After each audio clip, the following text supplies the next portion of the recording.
Thanks, Anthony. Thanks to the Canadian Bankers Association once again for helping us put on these events. And all of you by now know the routine. We switched it up a bit. We actually are in a new room. Welcome to the Pacific Room of the National Arts Centre, looking out over the mighty Pacific. And folks at home won't know any better. And that's the Kawartha Voyager. I think there's rides on the Kawartha Voyager afterwards. Lollipops for the kids, fun for the whole family. You know the routine. I invite a prominent Canadian newsmaker to come up and join us. In the first half, I lull them into a false sense of security, and in the second half, I pounce. We're going to speed up the tempo a little bit tonight because there's some business to take care of. Next week, the Kinder Morgan Company of Houston, Texas, is going to tell the world whether they feel like building a pipeline anymore. That's of pressing interest to everybody in the country, and especially to the folks in Alberta. And my guest tonight, Jason Kenney, is hoping at some near point to become the Premier of Alberta. And he's been making a lot of noise about this file. So we're going to do just a little bit of lulling, and then the pouncing will happen a little earlier. I want you to put your hands together and welcome our guest this evening, Jason Kenney.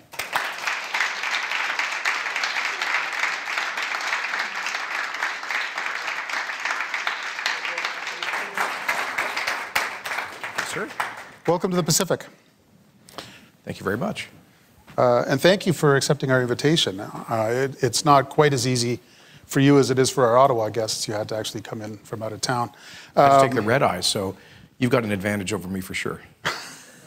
Now, last time I saw you here, you were, what's the line of somebody who has the worst possible election outcome? His party loses government, but he wins his seat. You were a member of the Conservative Opposition Caucus. What did you want to do in those days and weeks after the election? What were you thinking your next 5 years was going to look like? Well, first, I just wanted to catch up on my sleep. During the last election, which seemed to go on forever, there was about 3 months for me, from July till October of 15. I'm told I did something like 650 events and 150 ridings in 11 provinces and territories, but who's counting? And I think they gave me maybe 1-2 days off in a 3-month stretch, and I was doing 6-8 events a day, a lot of them in cultural communities, and I was a surrogate spokesman when the Prime Minister wasn't available. So, I mean, I was completely enervated and just hibernated for a little while. And then people started to call me up and say, maybe you should think about running to replace Stephen. And, you know, that's a decision I sort of dreaded. I knew I'd have to make at some point. And frankly, I was just tired, a little bit tired of Ottawa, tired of the grind of 19 years here. And I'd been operating at a pretty high tempo as a minister for several years. So I started thinking seriously about other options. I was getting some interesting nibbles in the private sector, a think tank here, a nonprofit there. It took several months for me to begin to think seriously about the situation in Alberta that ultimately drew my attention. Okay. And what's it like? We will talk a lot about what's going on in Alberta, obviously. What's it like coming back to Ottawa after now a couple of years of being away? Hasn't changed very much. No. But the National Arts Centre, nice to be here. This is what Andrew Cohen once described as resembling a Stalinist detention center. It looks a lot nicer now. Yeah, I like what you've done with the place. One of my favorite responses to that is that my colleague David Reevely at the Ottawa Citizen dug out some photos of actual Stalinist detention centers. And it was accurate. Well, no, the thing about Stalinist detention centers is they're some of the most beautiful buildings in the capitals of the old Iron Curtain because... Yeah, if you go to the Terror Museum in Budapest, that's one example. Yeah, absolutely. Yeah, because everything's a lie. So, of course, the Stalinist detention centers look great. So this would have been the Ministry of Beauty or something, right? But it is looking pretty good, I got to say. Well done. Thanks partly to your old colleague John Baird, who has... He did the convention center behind us right here. Yeah, he didn't physically actually do any of the building, but... and it sounds better. I remember you and I were part of a crowd of people at a concert by the orchestra and Yo-Yo Ma, and you couldn't believe how bad it sounded. the hall. But it's been renovated. You should come. You should, you know, in your ample spare time, you should come and actually, the reason I agreed to do this interview, I honestly thought this was Paul Wells in the knack, like with a symphonic background, and we were talking music. You were going to talk jazz and stuff like this. Yeah. I didn't know it was politics. I wouldn't have agreed to this if I'd known. No, it's going to be worse than your worst nightmare. And one more trip down memory lane, but there's a point to it. Several years ago, I visited for an interview in your old MP's office, which was in the East Block. Yeah, beautiful building that right above, I think it's where John MacDonald kept the clerks of the Privy Council up there. Yeah. And who did you have to arm wrestle for that office? Like, it was a hidden gem. Nobody knew about it. I had these like beautiful cathedral beams and exposed brick walls, and it was just one of the nicest offices, and nobody knew about it, so I just stumbled on it. Actually, there used to be Irish drinking parties there hosted by Pat O'Brien and some of the Irish MPs. That was their, like, they had a makeshift pub on the hill in the Chrétien government. That's where I found out about it. Kegs of Guinness lying around there. And that stopped as soon as you moved in. The thing that I noticed there, as a columnist looking desperately for some fodder for an anecdote, is that you had 3 portraits of prominent political figures in the office. Sir Thomas More. Which a lot of people, I would ask, they would thought it was Niccolo Machiavelli. Yeah. Machiavelli, you didn't need a photo to remind you. It was all memorized. Thomas More, William Wilberforce, who was a reform figure in British politics. The great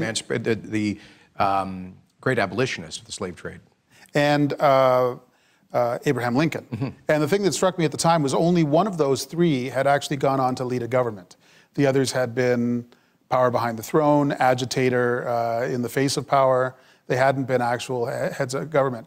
And the conclusion I drew is that this guy's never actually going to run for a leadership position. He just wants to be the person to whom the leader owes everything. Was that just a flat wrong guess, or did you change your mind at some point?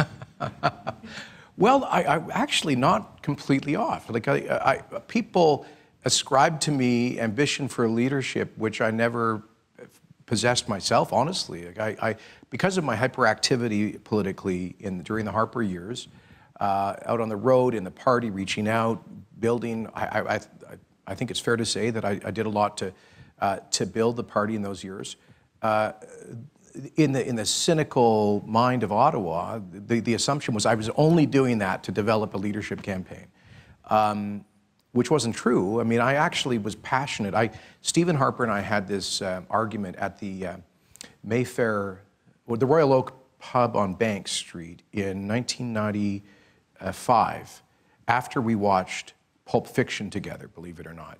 By the way, I thought it was hilarious, and he was completely grossed out by it. So we debated Quentin Tarantino, and then I proposed that the future of the Conservative Party, if it ever wanted to be a governing coalition, had to lie with immigrant communities whose natural values and aspirations aligned with the Conservative Party. And just many didn't know that because we'd never bothered to introduce ourselves. And he disagreed with me passionately that night. He said most of these communities are hardwired into the Liberal electoral coalition. It's just, we can't undo 30 years of their political work. But in the early 2000s, after he became leader, he called me into his office and said, remember that debate we had 8 years ago at the, I was having a Guinness, he was having a Diet Coke at the Royal Oak. He said, I want you to prove me wrong. So I went out of that. I was actually passionate about proving the truth of my theory about the intuitive conservatism of most new Canadians.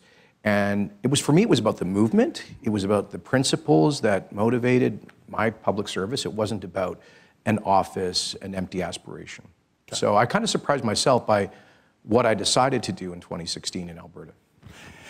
And you did, to follow that thread, you did spend several years reaching out to immigrant communities and various religious communities. You got the nickname Minister of Curry in a Hurry.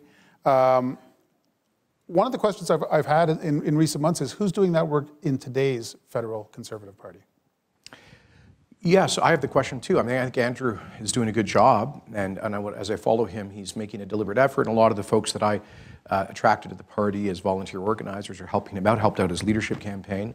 And so more needs to be done, but it's work that's too vast for any one person.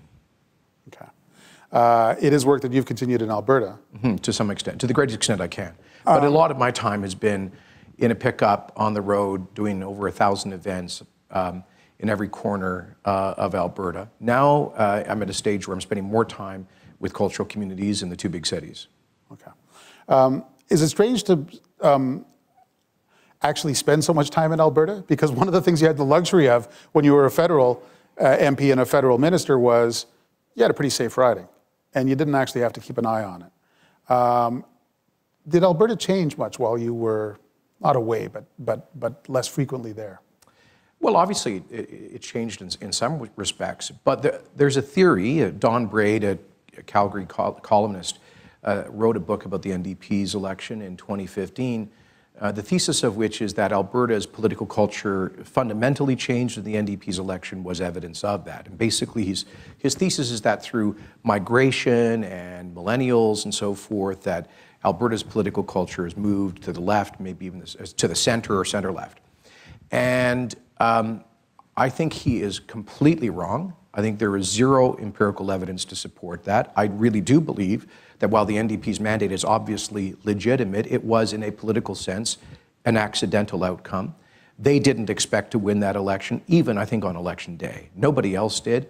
You had this perfect storm for them, a division between within the center-right coalition, the PCs and the Wild Rose Party, right down the middle.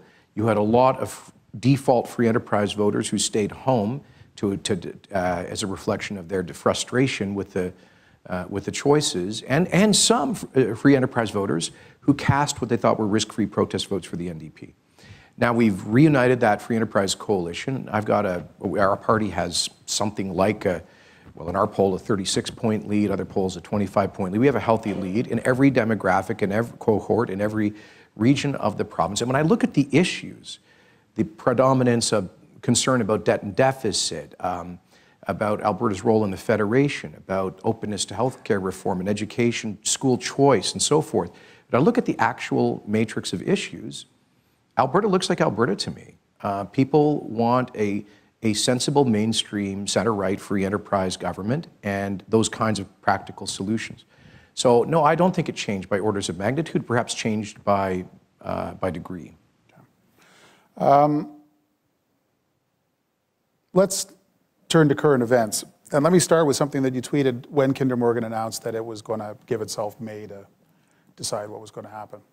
You tweeted, you didn't need the full 240 characters. You said that Canada's broken. How did Canada get broken? Who broke it? What do you mean by that? Canada's the greatest country in the world. I'm a passionate Canadian national, something I inherited from my grandfather, who was a great Canadian, a lifetime member of the Liberal Party. And so I'm filled with nothing but optimism about Canada's future. What I meant was that our federation is not working. If the promise of Confederation 151 years ago was of an economic union in the northern half of North America. And that's the premise of Confederation, which is now under assault. We have a provincial government in British Columbia which is arrogating to itself the power to determine what products can be exported from Canada's West Coast. That is explicitly violating the constitutional jurisdiction of the federal government on interprovincial infrastructure, and that in the process is attacking our country's vital economic interests. Can you think of any other state in the world, I can't, where one part of the country would say, we are going to sterilize this coast from exports of products that we don't particularly like? My point is simply this: the federation is not working, but if that is the case. But more deeply, there's in Alberta, a deep and growing sense of frustration. I've never seen it like this before. Because Albertans have a sense that we've done well, we prospered, the energy sector has been a huge part of that, and we have shared much of that wealth. On average, about $20 billion net to the rest of the Federation through the whole system of fiscal federalism, equalization and other transfers. So we're talking $200 billion in the last decade alone, hundreds of billions of dollars in recent decades that have been transferred from Alberta to help our fellow Canadians. Albertans are generous. They don't object to sharing some of our prosperity when times are good in our province and bad elsewhere. But Albertans have the sense that the opposite has been true recently. Other provinces that have been in a period of growth with lower unemployment and with surpluses have been receiving effectively transfers from unemployed Albertans through their federal taxes. And even that they could tolerate, but now they see political and opinion leaders in other parts of the country who are openly hostile to the development of the industry that helps to pay the freight. And so I think there's this growing sense amongst Albertans that, hold on a second here, you know, we've helped we've created enormous, Rex Murphy's very eloquent about how Alberta has been a great engine of social mobility for moving people from poverty and dependency to prosperity and opportunity, that people have moved to Alberta. We've been the most dynamic job market, and we've contributed disproportionately to the prosperity of the Federation. And now we feel like all of that we've built is under attack. People feel like they're being besieged. And I'm saying that's what's broken about the Federation now. Okay. Let's unpack some of that. Alberta has been generous, has been a net contributor to equalization for your lifetime and mine. It hasn't had to take an oath of poverty to do that. Alberta, per capita government spending before Rachel Notley became premier was the highest in the country. And still is higher now. The generosity of social programs, of health and education programs in Alberta is something that other provinces would sure like to match if they could. So it's not as though Alberta has spent itself into poverty over this time. And on the equalization program, you can see this one coming a mile away. You were a minister in the government that set in place the current equalization program. Was there not some discussion about changing it then? Well, not only was there discussion, there were changes. You could do an interview with Danny Williams about those changes. Perhaps the changes didn't go far enough. But what was different then versus now is that we were at a time of prosperity, not a recession in Alberta. And we didn't have this alignment of forces trying to bottleneck our primary export and the driver of our prosperity. That's what's different now. I mean, I'll just give you one example. The largest recipient of equalization is the province of Quebec.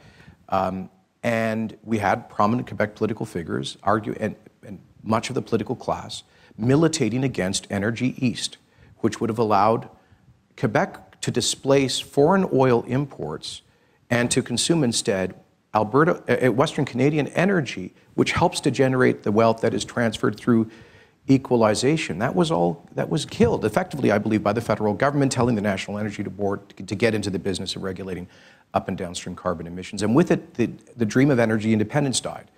Just at the same time, you've got Quebec opening a cement factory that emits 2 million metric tons of CO2 emissions, built with about $500 million of public loans and loan guarantees. The fiscal capacity for which, I would argue, in part comes through those equalization transfers. Which factory was exempted from environmental assessment or any limits on its carbon emissions, and which was developed by the guy who's the major shareholder of Bombardier, whose airplanes we subsidize, and which airplanes produce enormous CO2 and GHG emissions for which they are not limited or regulated. So Albertans say, hold on a second. We can't displace Venezuelan dictator oil with our energy, but we're supposed to subsidize CO2 producing industries that are not regulated while you're killing our pipeline with these regulations. So, you know, we continue to be a relatively prosperous province. Albertans are generous, but this violates their sense of fairness. Okay.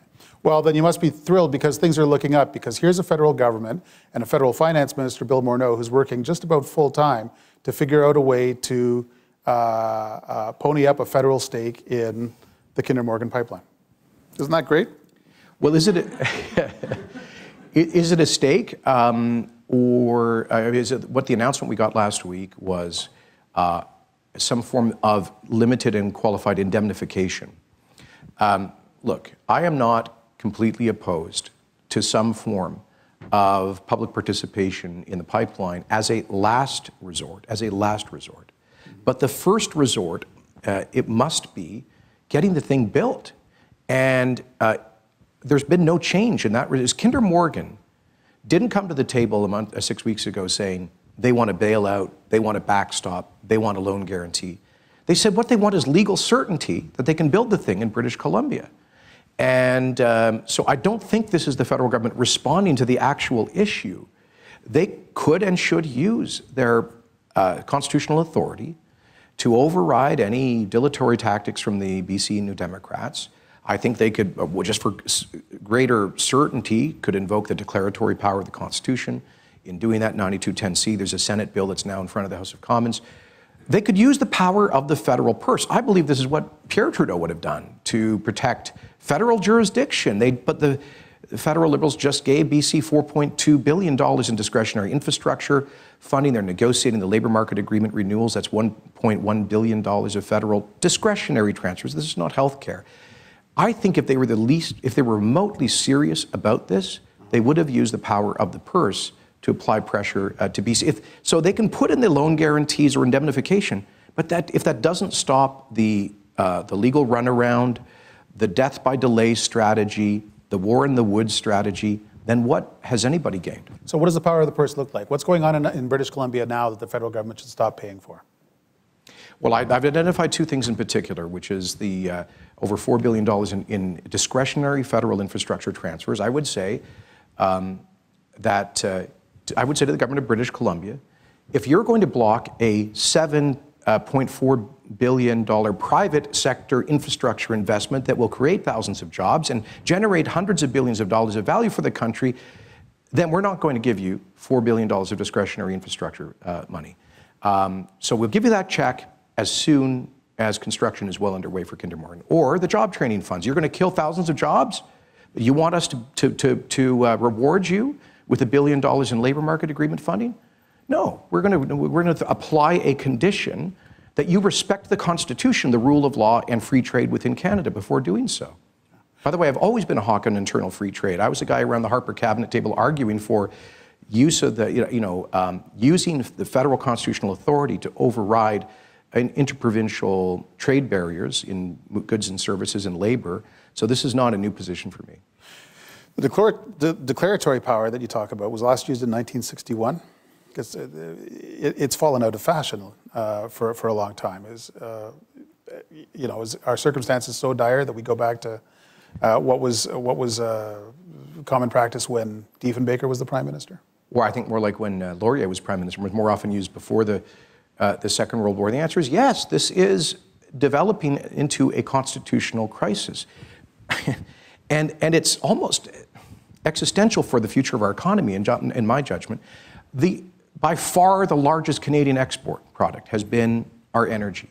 Our balance of trade would be a deficit, would be significantly worse were it not for the energy that we currently export. We have the third largest oil reserves on Earth, which have a current notional global value of over $11 trillion. Our ability to manage our debts, growing healthcare costs, infrastructure, and all of that is partly dependent on our ability to get some value, real value. But we're selling our oil to the Americans at a massive discount. It's costing us now about $50 million a day as an economy. It costs the Alberta Treasury billions a year. So I can't think of a higher stakes game that we've faced in terms of interprovincial trade in our modern history, for sure. Normally, the way that these knots get untied in Canada is through court cases, and there are two references in two provinces which are heading towards court hearings. British Columbia is testing its ability to do the sort of stuff that you find upsetting, and a different file, but one that's worth talking about. Saskatchewan is testing the federal government's ability to impose a carbon tax. That's the way it rolls. I have a hunch that you think that BC is not going to win its reference. So, won't things get better over time? Well, perhaps they will, but time is not on the side of this project. Time is on the side of the enemies of, I submit, economic progress. Very clear integrated strategy of the opponents of the energy industry is death by delay. And Paul, I've got to pull the camera back here for a second, okay? This didn't just sort of unfold in the lab. People might think, oh, the BC NDP came to office and suddenly decided to pick a fight on this pipeline. No, 10 years ago, in 2008, the Rockefeller Brothers Foundation hosted a meeting in New York with a couple of dozen environmental organizations in which they developed something called the Tar Sands Initiative, an integrated, multifaceted political strategy to landlock Canada's oil sands from getting to global markets. Why? Because I assume that those activists concluded they couldn't stop a barrel of oil from being produced or shipped from Saudi Arabia, Venezuela, Russia, Iran, or Qatar. But they could. They saw us as the global Boy Scouts, as the soft political target. Vivian Krauss in Vancouver has detailed how that foreign foundations, primarily the US as far as we know, have invested tens and tens of millions of dollars in this campaign to give this huge industry, make it out to be the moral equivalent of big tobacco. So what we're dealing with now is just the culmination of that campaign. I mean, the BC Environment Minister 2 months ago attended a weekend conflab with these organizations, many of which are involved in active civil disobedience. So when I say there's a strategy here, and the strategy is death by delay, I mean it. It's a coordinated strategy, and the legal strategy of the BC government is just part of that. And there are many other legal challenges coming forward from First Nations being funded by foreign foundations. There's the civil disobedience. There's municipal governments refusing to grant permits. It's this entire constellation of delays which has caused the project proponent, after spending $1 billion, to say they may be willing to give that up. Okay. In 2012... You remind me, so I'm sorry to interrupt. Absolutely. Power of the purse. The federal government here is withholding $60 million, I think, from the government of Saskatchewan for not complying with its cap or trade or carbon tax strategy. So they're willing to use the power of the purse against provinces that are non-compliant with one side of their energy climate strategy, but not the other side. Okay. You pulled the camera back to 2008, and that was pertinent and useful and worthwhile information. Let me push it forward to 2012, when the federal government of the day decided it was going to do everything it could to accelerate the development of new oil pipelines, and hit a succession of brick walls. Christy Clark was the Liberal Premier of British Columbia at the time. She came up with 5 conditions for Northern Gateway, and the government of the day, what you remember, was very leery about directly confronting Premier Clark. That project was delayed until a successor government, Trudeau's, could kill it.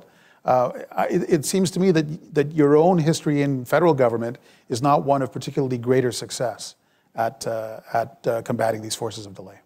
Well, first of all, during the tenure of the Harper government, there were 4 large pipeline projects that were approved and built, which increased oil shipments by about 1.8 million barrels per day, doubling the shipment capacity for our industry.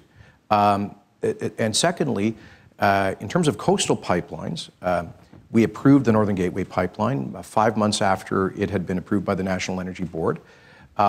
It's true the court said Crown needs to go back and do more Aboriginal consultation. By the way, I spent 10 days, as Stephen Harper said to any minister with anything remotely attached to that file, get into northern British Columbia, talk to the First Nations. In my case, I went there bearing gifts with $20 million of additional job training funds to help Aboriginal communities participate in the economic opportunity. So we had advice from Justice that we had discharged the Crown's obligation to consult. The court disagreed. I think you'll admit that is a bit of a moving target as to what discharges the duty to consult. But that was approved, and then it was arbitrarily vetoed by Prime Minister Trudeau, who then effectively killed Energy East. August 23rd, 2017, Russ Girling, the CEO of TransCanada, says we're putting the pause button on this $8 billion project to displace foreign oil imports from Eastern Canada, Energy East, because of regulatory uncertainty created by the National Energy Board. This is September 7th, which required that they take account for up and downstream carbon emissions. By the way, Barack Obama didn't veto Keystone XL going to the U.S. Gulf Coast until a week after Stephen Harper had left office. I don't think that's a coincidence. This federal government surrendered without any diplomatic repercussions for that. And now I submit they've done nothing substantive to fight for Trans Mountain. So I think their record is one of surrender, whereas ours was, and by the way, we were criticized. The NDP and the Liberals voted against a bill that we brought in to limit the time during which the NEB could consider an application for a pipeline. They criticized us for advertising to Canadians about the importance of environmentally responsible resource development. They besmirched the reputation of the NEB, which was considered one of the most credible regulators in the world in this space. So I think our record is defensible. Okay. I'm struck by your assertion that the Prime Minister doesn't want this pipeline actually to be built. He seems to be spending an awful lot more time working to get it built in the face of opposition from the British Columbia government, even though they've got 19 seats in British Columbia, than he is trying to hold back the government of Alberta, even though they've only got 4 seats in Alberta, maybe none in the next election. I mean, all of the political advantage, and Jagmeet Singh, the NDP leader, has seen this, all of the political advantage, if you're on the left of center, is in opposing this pipeline. And yet it seems to me this Prime Minister is putting a lot of political capital into championing this pipeline. Am I missing something? Well, I'll tell you what we're missing is action. We're getting bromides, but no action. You know, willing to punish the government of Saskatchewan for not imposing a punitive carbon tax on its citizens by withholding federal transfers, but rewarding the government of British Columbia that's in flagrant violation of the Constitution, that's creating this economic and constitutional crisis. I don't think that reflects the seriousness that this requires. Look, all I know is this is a Prime Minister who said, and I don't really believe it was a slip of the tongue, that he looks forward to the day we phase out the oil sands in Canada, whose principal secretary, who we know has very considerable influence, Jerry Butts, when he was head of the World Wildlife Federation, was asked, do you have an alternative pipeline route? Because he was speaking against every one of these proposals. He said, no to any alternative pipeline routes. I want an alternative economy without hydrocarbons. I think that's the motive force of this government. You know, I think they're trying to manage conflicting political pressures within the Federation, pro-development voters, Green voters, Alberta and Saskatchewan. But I can only measure them by their actions, which so far have been underwhelming. Okay. What do you make of Rachel Notley's actions? I think of late, they're impressive. I think she's a little bit late to the game. The BC New Democrats signed their agreement with the Green Party a year ago this week. They then came to office in July of last year on an explicit promise to do everything possible and use every available tool to immediately shut down the Trans Mountain pipeline. I think she should have responded with, by making it clear there would be very grave consequences then. I proposed a fight back strategy last summer, starting with diplomacy and persuasion. If that didn't work, economic sanctions up to and including, I talked about the wine boycott last summer, safety inspections on BC exports going through Alberta. I talked about potentially tolling BC natural gas that passes through Alberta to the United States markets. And I talked about replicating Peter Lougheed's 1980 strategy on the NEP, which was the turn off the taps legislation to raise retail, the prices at the pump. When I proposed these things 10 months ago, Premier Notley, for whom I have considerable regard, mocked and ridiculed these ideas. She said I was having a temper tantrum, acting like Donald Trump, that I wanted to build a wall around Alberta and make BC pay for it, which I thought was a clever line. And then in January, February of this year, that became her policy. So imitation is the sincerest form of flattery. I'm glad she's adopted some of these ideas. My concern is that her fellow New Democrat, John Horgan, doesn't think she's serious about it. Okay. We've been talking a lot about half of the energy environment equation. On the environment side, on the climate change side, you've been making some interesting statements lately. You're often accused of not having any policy at all to control climate change. And lately you've contradicted that. What is your plan on climate change?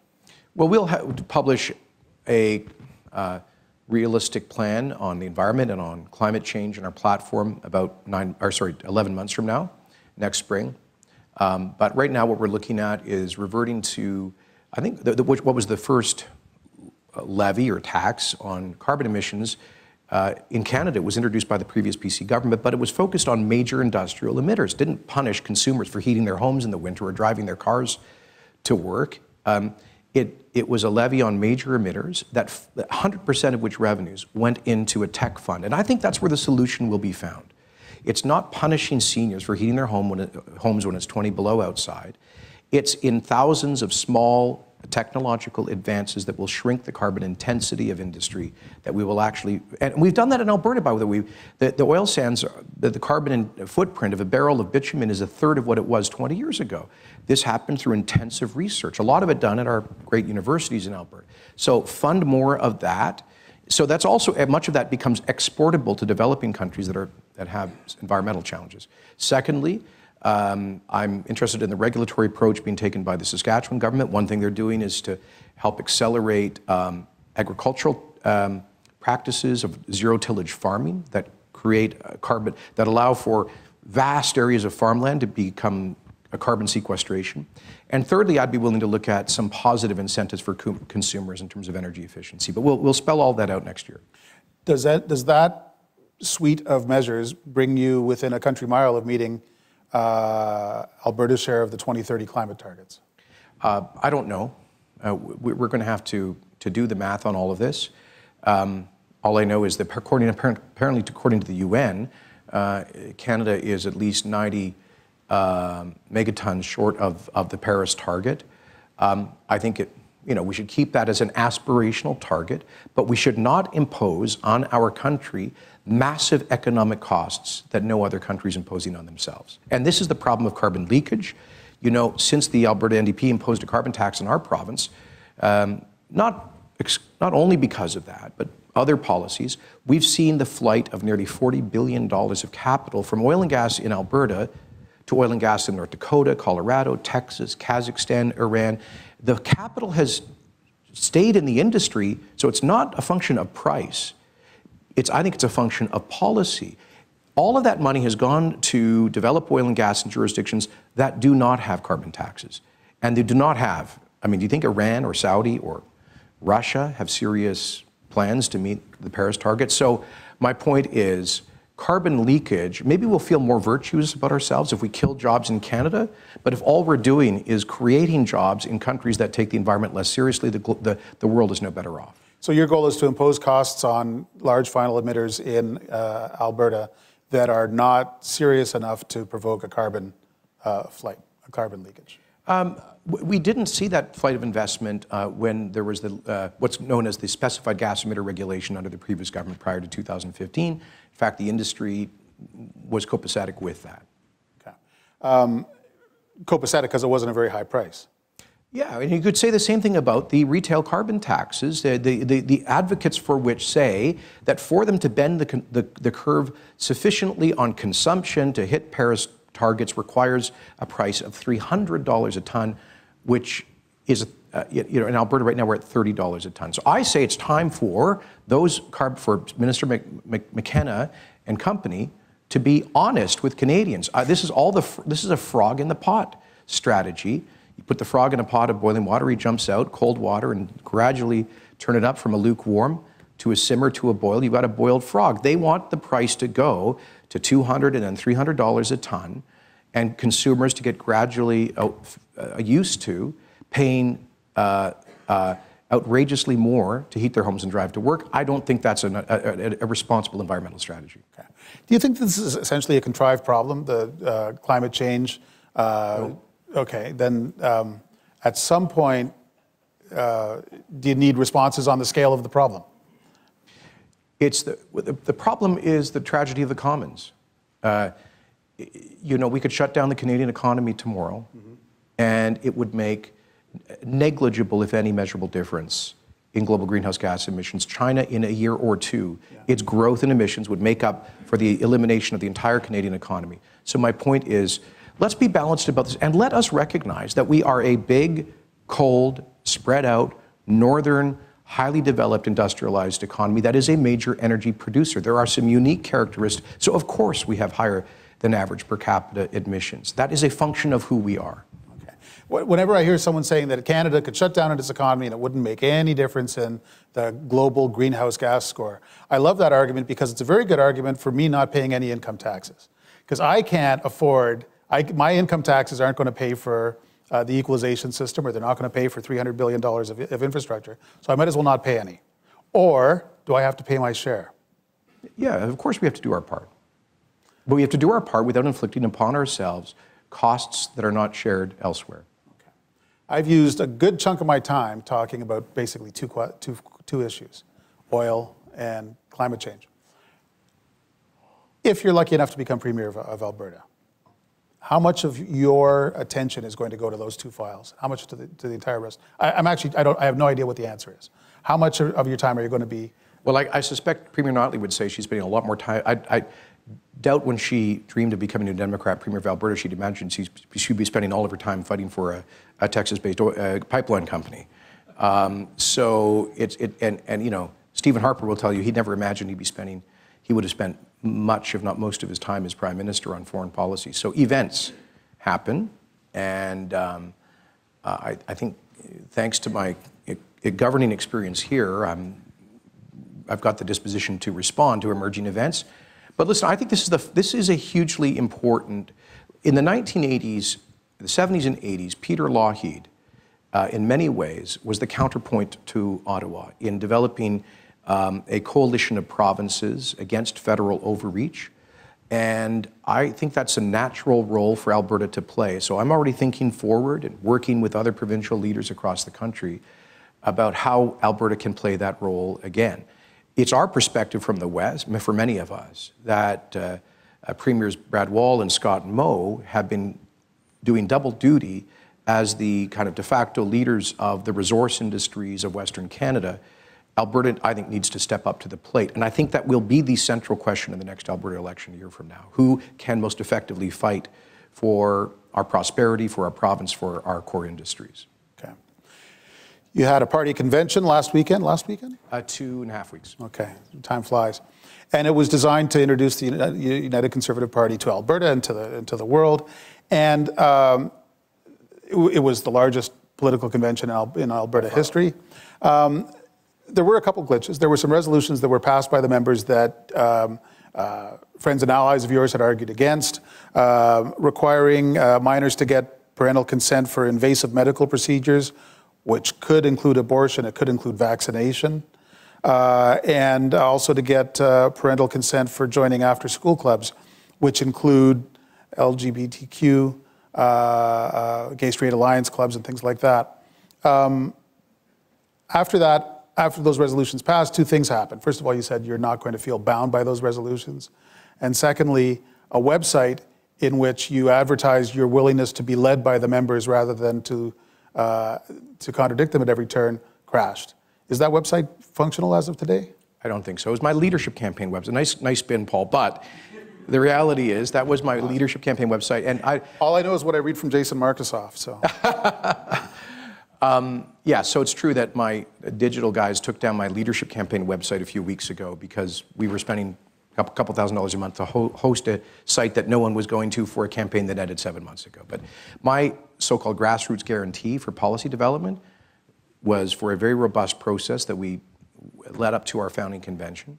I think it was actually the most that we actually let every one of our 110,000 members vote on every one of the resolutions, which was unprecedented. But the fifth point in my plan was the leader would appoint a platform committee to develop a comprehensive, positive vision for the future of our province. So that's always been, and of course the leader's going to do that. Of course, you know, a few dozen policy resolutions cannot constitute a costed and comprehensive platform. So there's no news there.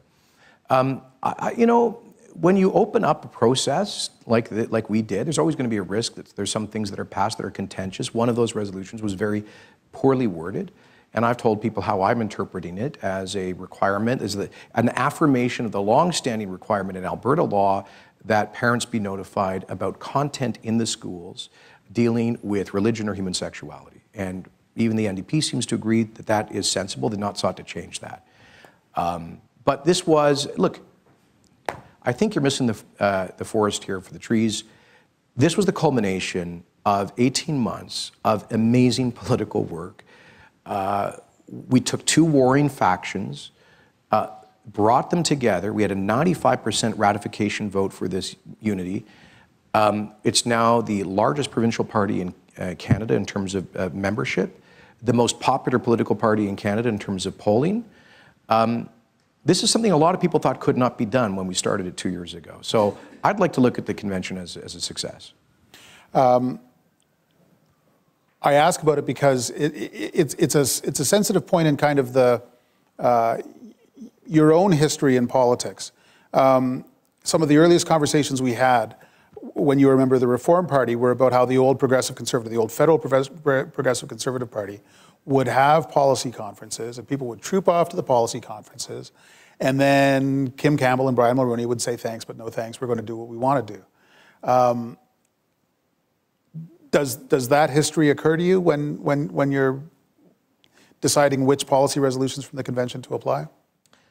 I'm mindful of it, for sure. And I do think that what you describe is one of the reasons for the division in the free enterprise politics in Canada in the 1990s and 80s. There was a sense that a lot of people in the coalition were just thrown in the ditch and disregarded. And that's not what I'm doing. In fact, as I develop the platform, I think this will be a first in Canadian politics, but I'm actually going to do regular surveys of the members that really will help to inform, because I don't want to get offside our core supporters. But a premier has to govern, a government has to govern for the entire population. In our case, 4.3 million Albertans, not 110,000 party members. So I think people understand you've got to balance those things out.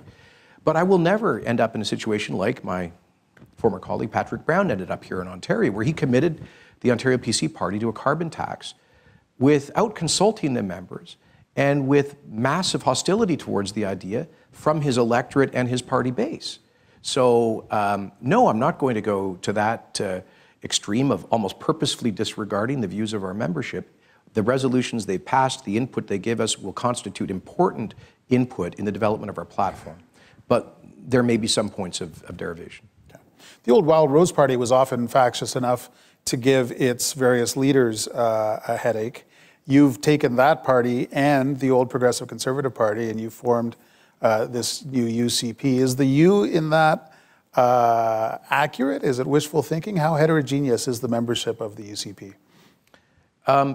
Quite. You would have seen this at our convention. I would say about a third of the people there, of our 2,600 delegates, were most recently active in the PC Party, about a third most recently active in Wild Rose, and about a third had never been to a party event before, which is the cool part. That's the exciting part. I go to events every day. I'm doing party events. How many people here, this is your first event?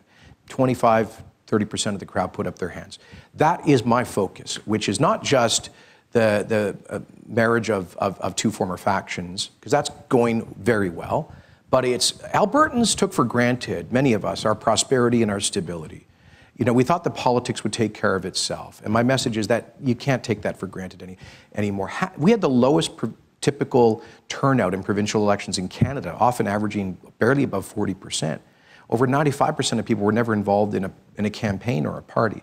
So we're trying to get a deeper sense of civic engagement through this, and those new people are helping to bring, I think, new energy, new idealism, and they're kind of the glue that are holding together the formerly divided factions. But I got to tell you, we don't see it. You saw it federally. There was a lot of skepticism. How would the merger work? The different cultures of the parties. It worked very well in that in the many years I was in the post-merger CPC caucus, I cannot remember a issue that divided our caucus or cabinet or party along legacy party lines. And I see evidence of the same kind of unity of purpose in our new party in Alberta. You know, it's true, we might have lost a couple of hundred activists from the periphery of the two legacy parties, but 95% voted yes for the merger. So it doesn't get much better than that. Has one of the dangers in Alberta political culture over the last 40 years been the fact that the governing party was just almost guaranteed of getting back into power? Does that not tend to produce a certain complacency? And from that angle, isn't the Rachel Notley election a handy shot in the arm to Alberta's political culture? Yes, Yes, I'm not happy that it happened. I'm not happy with the policy consequences of it. I like that bit where you struggled before deciding that you might as well agree with me. That's a common reaction. Oh, what the hell? Well, let me tell you, Stephen Harper and I, from my recollection, we were at a Canadian Special Forces base west between Erbil and Mosul when we were briefed that the NDP had won the election in Alberta, and we wondered if maybe we should stay back there. But you know, the NDP was elected for, like, I think the fundamental reason was Albertans said, we're tired of a party that seems to be taking us for granted, that seems entitled to power, that has developed a culture of arrogance. And Wild Rose didn't. So the way I characterize, I'm very blunt. I said this to our convention 2 weeks ago. Progressive Conservative Party, after 45 years in office, had begun to represent arrogance. The Wild Rose Party was seen as unfit, unready to govern because of a lack of discipline. And so we must compensate for those two weaknesses by demonstrating a culture of humility and a culture of discipline in this new party. And the NDP has done some things that I support and respect. They've cleaned up the former culture of patronage, of overpaying people in agencies, boards, and commissions, getting corporate and union money out of politics, and promoting greater transparency. These are a number of things that Albertans wanted to happen regardless of who was in office. Okay. And over the last year, partly because it was coming back from so far behind, Alberta has led the country in economic growth. Over the past year, Alberta has had the sharpest decline in residents who are relying on employment insurance of any province. After 11 more months of that, this incumbent government that you're facing might have a pretty good story to tell. Would you prefer that the election were held a little sooner? The election under legislation is supposed to happen about a year from now. We'll wait and see what happens with Kinder Morgan. I think that there may be an argument, if this project fails, that we need to hit the reset button in Alberta politics. But in terms of the economy, the NDP was sworn in 3 years ago today, I believe. Our gross domestic product today is smaller than it was in 2014. Our labor force participation is down significantly. We continue to have the highest unemployment in Canada outside the Atlantic region. Calgary continues to have the highest unemployment of any major city in the country. Tens of billions of dollars of capital have fled the province. More people, food banks say that they're still seeing twice as many people coming to their doors as was the case 3 years ago. So the notion that somehow happy times are here again is not being felt by most Albertans. Okay. What is your project for Alberta in Canada? Surely it can't be sort of putting out fires on pipeline projects indefinitely. What do you want to see Alberta doing as a society and as a part of the Confederation 5 years out? Well, I think we have a unique and special role to play in the Federation that Alberta has through much of its modern history as a key engine of prosperity, which has helped to other parts of the country.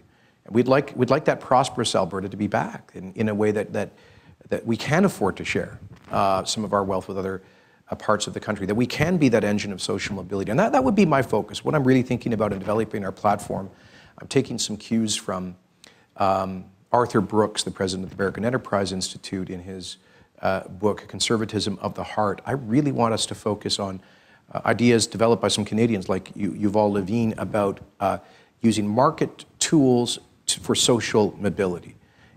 Even in the good times, there are too many Albertans left behind, too many people in our First Nations communities, too many immigrants unable to use their education and professional training, left at the margins of the labor market.